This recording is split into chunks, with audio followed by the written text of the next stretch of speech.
Hey everyone, it's time again to recap the latest news from the solar PV industry, compiled by the American Solar Energy Society. I'm Jay Warmke with SolarPVTraining.com, and this is what's happening in the wonderful world of solar for the week of January 19th.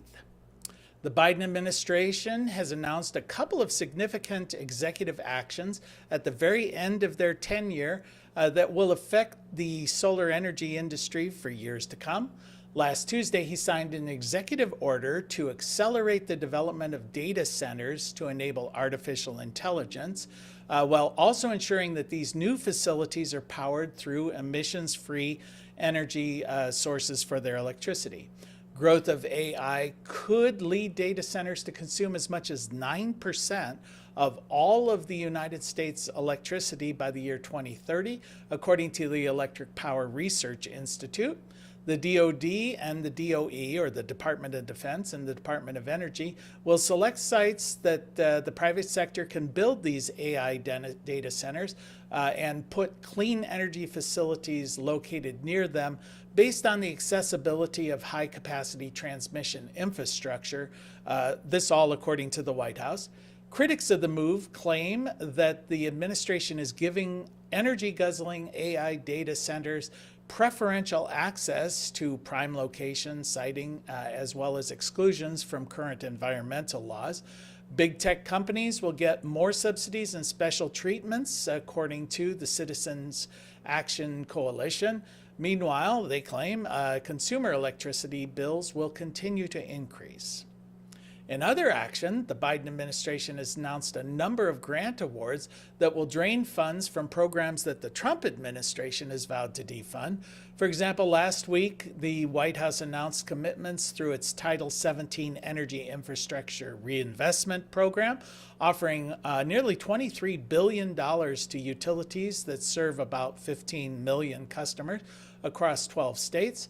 The low-interest loans will support transmission, clean generation, and energy storage, grid modernization, as well as gas pipeline investments.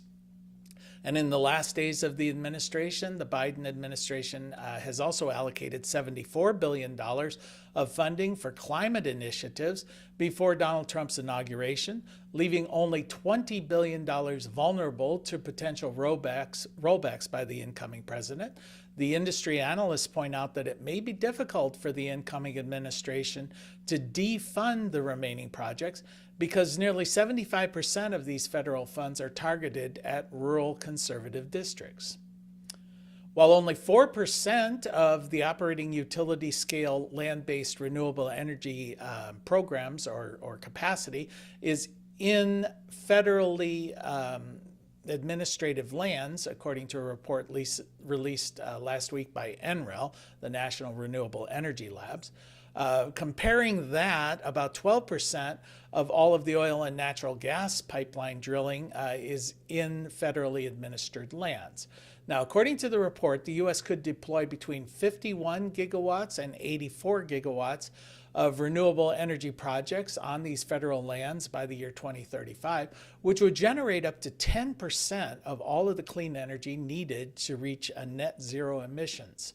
Researchers modeled 7 scenarios for renewable energy programs, and at most, the federal land would need about 325,000 acres to 2 million acres by 2035, which equates to less than 0.5% of all of the federal land and less than 5% of all of the federal land that's realistically could be developed, this according to that report. The year-over-year inflation rate for the U.S. electric prices reached 5.9% in May, up from 3.8% in January, according to the Bank of America Institute, which is an economic think tank. Now, since 2003, monthly electric prices have increased at an average rate of 3.1% year over year.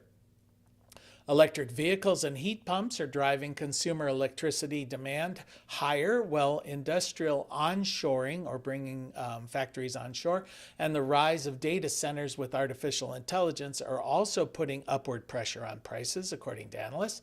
The U.S. electric demand stagnated over the last decade, but the U.S. Department of Energy says grid operators are now expecting annual demand growth of about 5% to 6% per year. According to NERC, the 2024 long-term reliability assessment, well over half of the continent is at elevated or high risk of energy shortfalls over the next 5 to 10 years. Now, NERC is the North American Electric Reliability Corporation. They're responsible for the reliability and security of bulk power systems, or basically utility power systems, operating in the United States, Canada, and part of Mexico. According to NERC's long-term reliability assessment, the demand growth will be higher than any time in the last decade. It has grown by over 50% in the last decade and is expected to grow another 16% over the coming decade. At the same time, planned retirements for existing fossil fuel and nuclear power plants, coupled with long approval times for new power plants, put a huge strain on the system. Current plans are to retire about 75% of all of the existing coal-fired power plants by 2030.